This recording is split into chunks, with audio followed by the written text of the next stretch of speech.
ഏയ്, താൻ എന്റെ ഫ്രണ്ട്സിനെയും വൈഫിനെയും എവിടെയാ പൂട്ടി വെച്ചതെന്ന് എനിക്കറിയില്ല. പക്ഷേ നീ ഇപ്പൊ അവരെ വെറുതെ വിട്ടാൽ തന്റെ ഈ അവസ്ഥയ്ക്കുള്ള മറുമരുന്ന് ഞാൻ തരാം. എന്താ, വേണോ?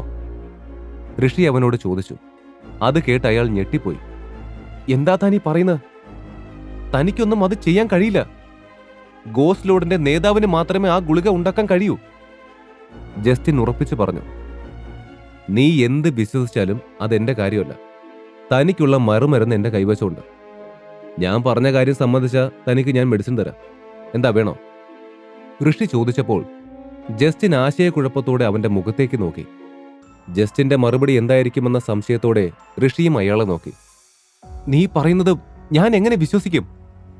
ജസ്റ്റിൻ സംശയത്തോടെ ചോദിച്ചു. അത് കേൾക്കെ ഋഷി ഒന്ന് നിശ്വസിച്ചു. എന്റെ ഭാര്യയും കൂട്ടുകാരും നിന്റെ കസ്റ്റഡിയിൽ ഇരിക്കുമ്പോൾ ഞാൻ എന്തെങ്കിലും തെറ്റ് ചെയ്യുമെന്ന് നിനക്ക് തോന്നുന്നുണ്ടോ? ഋഷി ജസ്റ്റിനെ നോക്കി ചോദിച്ചു. സത്യത്തിൽ ആ നിമിഷം ഋഷിയെ വിശ്വസിക്കുകയല്ലാതെ ജസ്റ്റിന് വേറെ വഴികളില്ലായിരുന്നു. ശരി, എനിക്ക് വേണം. പക്ഷേ നിന്നെ എനിക്ക് ഒട്ടും വിശ്വാസം ഇല്ലാത്തതുകൊണ്ട് നീ തരുന്ന മരുന്ന് ഫലം കാണുവരെ നിന്റെ കൂടെ ഉണ്ടായിരുന്ന സ്ത്രീകളെ ഞാൻ വെറുതെ വിടില്ല. മെഡിസിൻ വല്ലതും ഫ്ലോപ്പായ എല്ലാത്തിനും ഞാൻ പച്ചയ്ക്ക് കത്തിക്കും. ജസ്റ്റിൻ ഭീഷണിയുടെ സ്വരത്തിൽ പറഞ്ഞു. പക്ഷേ ഋഷി അത് വലിയ കാര്യമാക്കിയില്ല. ഒട്ടും സമയം കളയാതെ തന്നെ 10 മിനിറ്റിനുള്ളിൽ തന്നെ ജസ്റ്റിൻ പൂർണ്ണമായും ഓക്കെയായി. ആകെ ഞെട്ടിപ്പോയ അയാൾ തറയിൽ നിന്നും എഴുന്നേറ്റ് സ്വയം തന്നെ അവിശ്വാസത്തോടെ നോക്കി. അയ്യോ, ഞാൻ പഴയതുപോലെയായി. അത്ഭുതത്തോടെ അയാൾ വിളിച്ചു പറഞ്ഞു. That's it. ഞാൻ പറഞ്ഞ കാര്യം പാലിച്ചു. ഇനി എന്റെ ഭാര്യയും സുഹൃത്തുക്കളെയും വെറുതെ വിടും. അയാളെ നോക്കി ഋഷി ഗൗരവത്തോടെ പറഞ്ഞു. അത് കേൾക്കേണ്ട താമസം ജസ്റ്റിന്റെ ഭാവം മാറി. നിക്ക്, അതിനു മുൻപേ നീ അല്പം കൂടി ഇതേ ഗുളിക ഉണ്ടാക്കണം. എന്റെ കൂട്ടാളികളും ഇതേ പ്രശ്നം നേരിടുന്നുണ്ട്. അവരെയും രക്ഷിക്കേണ്ടതുണ്ട്. ജസ്റ്റിൻ പെട്ടെന്ന് പറഞ്ഞു. സോറി, ഇനി എനിക്ക് ഈ മെഡിസിൻ ഉണ്ടാക്കാൻ പറ്റില്ല, ഋഷി തറപ്പിച്ചു പറഞ്ഞു. അത് കേട്ടതും ജസ്റ്റിന്റെ മുഖം ദേഷ്യത്താൽ വലിഞ്ഞു മുറുകി. താൻ ഇത് ഉണ്ടാക്കിയില്ലെങ്കിൽ എന്റെ സ്വഭാവം മാറും. നിന്റെ ആ സുഹൃത്തുക്കളെയും ഭാര്യയും രക്ഷിക്കണമെങ്കിൽ മാത്രം മതി. താക്കീതോടെ ജസ്റ്റിൻ വീണ്ടും പറഞ്ഞു. തന്റെ വിചാരം എന്താ ജസ്റ്റിൻ? തന്നോടൊക്കെ ഫൈറ്റ് ചെയ്തവരെ രക്ഷിക്കാൻ അറിയാത്തത് കൊണ്ടാണ് ഞാൻ ഈ മെഡിസിൻ ഉണ്ടാക്കാമെന്ന് പറഞ്ഞതും അത് ഉണ്ടാക്കി തന്നതെന്നോ? ഒരു മനുഷ്യൻ എന്റെ മുമ്പിൽ കിടന്ന് മരിക്കണ്ടെന്ന് കരുതിയ ഞാൻ ആ മെഡിസിൻ തനിക്കുണ്ടാക്കി തന്നത്, അല്ലാതെ തന്നോടുള്ള ഭയത്തിന്റെ പുറത്തൊന്നുമല്ല. ജസ്റ്റിനെ നോക്കി ഋഷി ദേഷ്യത്തോടെ പറഞ്ഞു.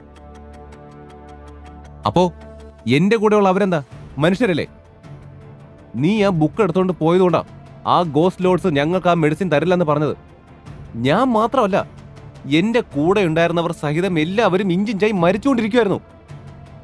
ജസ്റ്റിൻ ഒച്ചയെടുത്ത് പറഞ്ഞു. അത് കേട്ടതും ഋഷി ഒന്ന് നിശ്വസിച്ചു. താൻ എന്ത് പറഞ്ഞാലും എനിക്ക് ആ മെഡിസിൻ ഉണ്ടാക്കാൻ കഴിയില്ല ജസ്റ്റിൻ. അതുണ്ടാക്കാൻ പ്രത്യേക ഫ്രൂട്ട് ആവശ്യമാണ്. ഇന്ന് തന്നെ എന്തോ ലക്കിനാണ് അതെന്റെ കൈ കിട്ടിയത്. ആ ഫ്രൂട്ട് അത്രയും റെയർ ആയതുകൊണ്ട് അതെവിടുന്ന് എങ്ങനെ കിട്ടിയെന്നൊന്ന് എനിക്ക് അറിഞ്ഞൂടാ. So you better understand the situation and leave here. Rishi താക്കീതോടെ പറഞ്ഞത് കേട്ട് ജസ്റ്റിൻ സംശയത്തോടെ അവനെ നോക്കി. വെയിറ്റ്, താൻ പറയുന്നത് ആ കറുത്ത തിളക്കമുള്ള ആപ്പിൾ പോലുള്ള ഒരു ഫ്രൂട്ടിനെ പറ്റിയാണോ? ആശങ്കയോടെ അയാൾ തിരക്കി. അത് കേട്ടതും ഋഷിന്റെ കണ്ണ് വിടർന്നു. അതെ, പക്ഷേ അതെവിടെയും കിട്ടാനില്ലല്ലോ. നിരാശയോടെ ഋഷി പറഞ്ഞു. നോ, കിട്ടും. അതെവിടെ കിട്ടുമെന്ന് എനിക്കറിയാം. അത് കിട്ടിയാ താൻ എന്റെ കൂട്ടാളികൾക്കായുള്ള മെഡിസിൻ തയ്യാറാക്കി തരുമെന്ന് ഉറപ്പാണോ? സംശയത്തോടെ ജസ്റ്റിൻ ചോദിച്ചു. ഓഫ് കോഴ്സ്, ഞാൻ ഉണ്ടാക്കി തരാം, ഋഷി അത്യധികം താല്പര്യത്തോടെ പറഞ്ഞു. അത് കേട്ടതും ജസ്റ്റിന് വലിയ ആശ്വാസം തന്നെ തോന്നി. ഇവൻ ശരിക്കും ഞാൻ വിചാരിച്ച പോലെ അത്ര വലിയ കുഴപ്പക്കാരനെയല്ല. കൂടാതെ നല്ല ബുദ്ധിയും കഴിവുമുണ്ട്. കേവലം ആ ബുക്ക് വായിച്ച അറിവ് വെച്ച് ഇത്രയുമൊക്കെ ചെയ്യണമെങ്കിൽ ഉറപ്പായും ഇവനേതോ വലിയ പുള്ളിയാണ്. ജസ്റ്റിൻ തന്റെ മനസ്സിലോർത്തു. ശേഷം ഋഷിക്ക് നേരെ തിരിഞ്ഞു. ഞാൻ ആ ഫ്രൂട്ട് കൊണ്ടുവരാം. താൻ ആരാണെന്നോ എന്താണെന്നോ ഒന്നും എനിക്കറിയില്ല. ACP ഗൗരി വഴി താങ്കളെ കണ്ടുപിടിക്കാൻ ഞാൻ ഒത്തിരി കഷ്ടപ്പെട്ടിരുന്നു. പക്ഷേ ഉപയോഗമുണ്ടായില്ല. ഇന്നിപ്പോ അബദ്ധത്തിൽ ആ ജ്വല്ലറിയുടെ മുമ്പിൽ വെച്ച് തന്നെ കണ്ടപ്പോ ഫോളോ ചെയ്തു വന്നതാ.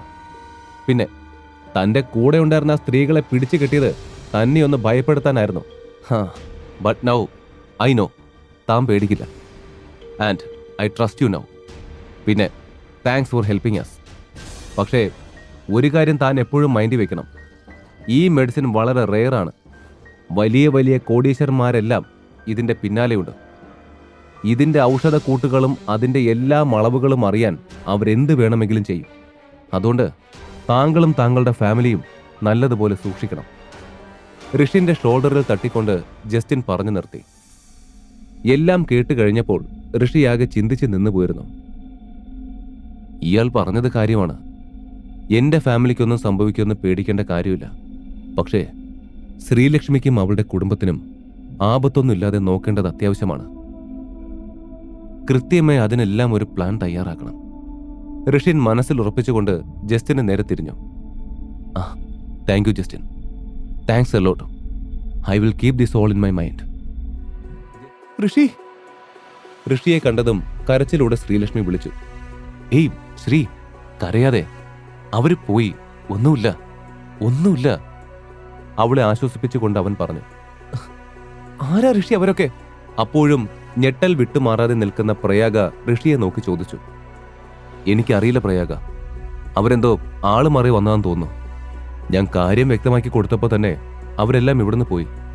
ഋഷി ഒന്നും അറിയാത്ത മട്ടിൽ പറഞ്ഞു. അപ്പോഴായിരുന്നു വേണുഗോപാൽ അങ്ങോട്ട് കടന്നു വന്നത്. ഋഷിൻ, നീ എന്താണ് അവരെ ചെയ്യുന്നത്? ഋഷിക്ക് മുൻപിൽ കൈകെട്ടിയ രീതിയിലിരിക്കുന്ന ശ്രീലക്ഷ്മിയെയും പ്രയാഗയെയും മീനാക്ഷിയെയും കാണെ തെറ്റിദ്ധരിച്ചു പോയ വേണുഗോപാൽ ഉറക്കെ ചോദിച്ചു. സ്വന്തം അച്ഛനെ കണ്ടതും അതുവരെ കരയാതെ പിടിച്ചു നിന്ന പ്രയാഗ അയാൾക്കടുത്തേക്ക് ചെന്ന് അയാളുടെ തോളിൽ തല ചായ്ച്ചുകൊണ്ട് ഏങ്ങിക്കരഞ്ഞു. അതുകൂടെ കണ്ടതും അയാളുടെ ദേഷ്യം ഇരട്ടിച്ചു. ഋഷിയല്ല, ഋഷി ഒന്നും ചെയ്തിട്ടില്ല. ഋഷിയെ വേണുഗോപാൽ എന്തെങ്കിലും പറയുമെന്ന് തോന്നിയ ശ്രീലക്ഷ്മി പെട്ടെന്ന് വിളിച്ചു പറഞ്ഞു. അത് കേട്ടെങ്കിലും വിശ്വാസം വരാതെ അയാൾ എന്തോ പറയാനാഞ്ഞു. അപ്പോഴേക്കും അയാളെ തടഞ്ഞുകൊണ്ട് പ്രയാഗ നടന്ന കാര്യങ്ങൾ മുഴുവൻ അദ്ദേഹത്തോട് പറഞ്ഞു. മുഴുവനായി കാര്യങ്ങളെല്ലാം കേട്ടെങ്കിലും ഋഷി ഇന്നസെന്റ് ആണെന്ന് മാത്രം അയാൾക്ക് വിശ്വാസം വന്നില്ല. പക്ഷേ ഋഷിയോട് അയാൾക്ക് എന്തെങ്കിലും ചോദിക്കാൻ സാധിക്കും മുമ്പേ ലഞ്ച് ക്യാൻസൽ ചെയ്ത് മീനാക്ഷിയെയും ശ്രീലക്ഷ്മിയെയും കൂട്ടി ഋഷി അവിടെ നിന്നും ഇറങ്ങിയിരുന്നു. വംശീവ് ഋഷിയെ ഭയന്നതും അല്പം മുൻപേ ഉണ്ടായ കാര്യവും ഓർക്കെ ഋഷിക്കെന്തോ ഹിഡൻ ഫേസ് ഉണ്ടോ എന്ന പ്രയാഗയ്ക്കും നേരിയ സംശയം തോന്നിയിരുന്നു.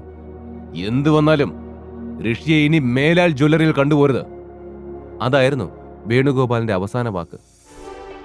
ഈ കഥ തുടർന്ന് കേൾക്കുന്നതിനായി ഇപ്പോൾ തന്നെ പോക്കറ്റ് FM ആപ്പ് ഇൻസ്റ്റാൾ ചെയ്യൂ. Link in description.